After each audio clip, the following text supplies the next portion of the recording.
خدا نے اسے دونوں خداوند ٹھہرایا اور مسیح بھی۔ آج کی ہماری پہلی تلاوت رسولوں کے اعمال 2 باب 14 36 سے 41 آیت مقدسہ۔ اس وقت پطرس نے ان 11 کے ساتھ کھڑے ہو کر اپنی آواز بلند کی اور کہا کہ اسرائیل کا سارا گھرانہ یقین جان لے کہ خدا نے اسے یسوع کو جسے تم نے صلیب دی خداوند بھی ٹھہرایا اور مسیح بھی۔ جب انہوں نے یہ سنا تو ان کے دل چھد گئے اور پطرس اور باقی رسولوں سے کہا کہ اے مردو بھائیو ہم کیا کریں؟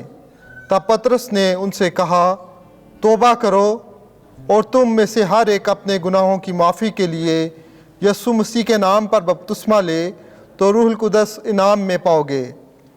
اس لیے یہ وعدہ تم سے اور تمہارے بچوں سے ہے اور ان سب سے بھی جو دور کے ہیں اور جن کو خداوند ہمارا خدا اپنے پاس بلائے گا۔ اور اس نے بہت سی اور باتوں کی گواہی دی اور انہیں نصیحت کی کہ اپنے آپ کو اس کج رفتار قوم سے بچاؤ۔ بس جنہوں نے اس کی بات قبول کی انہوں نے بپتسمہ پایا اور اسی روز تقریباً 3000 آدمی ان میں مل گئے۔ پاک کلام کے پڑھے اور سنے جانے پر خدا کی برکت ہو۔ زبور 23 جماعتی جواب ہیلیلویا۔ خداوند میرا چوپان ہے، مجھے کوئی کمی نہیں۔ وہ مجھے ہری ہری چراگاہوں میں بٹھاتا ہے، وہ مجھے راحت کی ندیوں کے پاس لے جاتا ہے، وہ میری جان کو بحال کرتا ہے۔ جماعتی جواب ہیلیلویا۔ وہ مجھے اپنے نام کی خاطر سیدھی راہوں پر لے چلتا ہے۔ اگرچہ میں تاریکی کی وادی میں سے گزروں، میں کسی آفت سے نہ ڈروں گا، کیونکہ تو میرے ساتھ ہے۔ تیرا عصا اور تیری لاٹھی یہ میری تسلی کا باعث ہیں۔ جماعتی جواب ہیلیلویا۔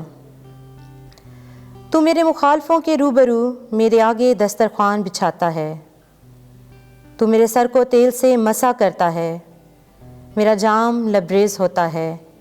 جماعتی جواب ہیلیلویا۔ میری زندگی کے تمام ایام میں بھلائی اور کرم میرے ساتھ ہوں گے، اور زمانوں کی درازی تک میں خداوند کے گھر میں رہوں گا۔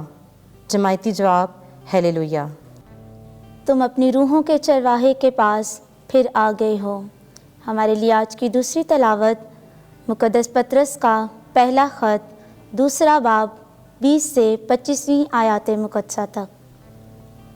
عزیزو، اگر تم نے گناہ کر کے تماچے کھائے اور صبر کیا تو کون سا فخر ہے، لیکن اگر نیکی کر کے دکھ پاتے اور صبر کرتے ہو تو یہ خدا کے نزدیک پسندیدہ ہے۔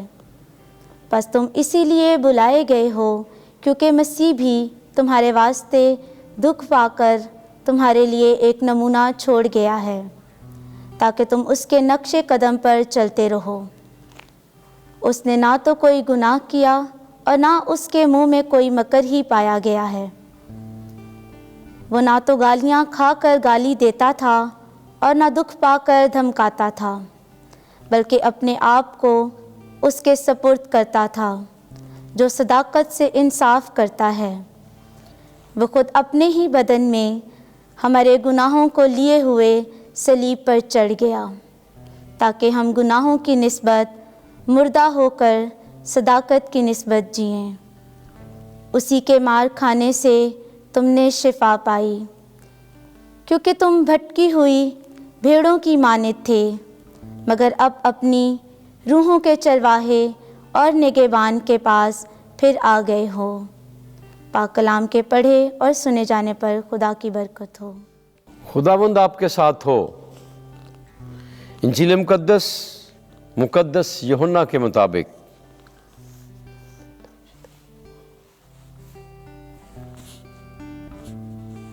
دسواں باب 1 سے 10 آیات۔ میں بھیڑ خانے کا دروازہ ہوں۔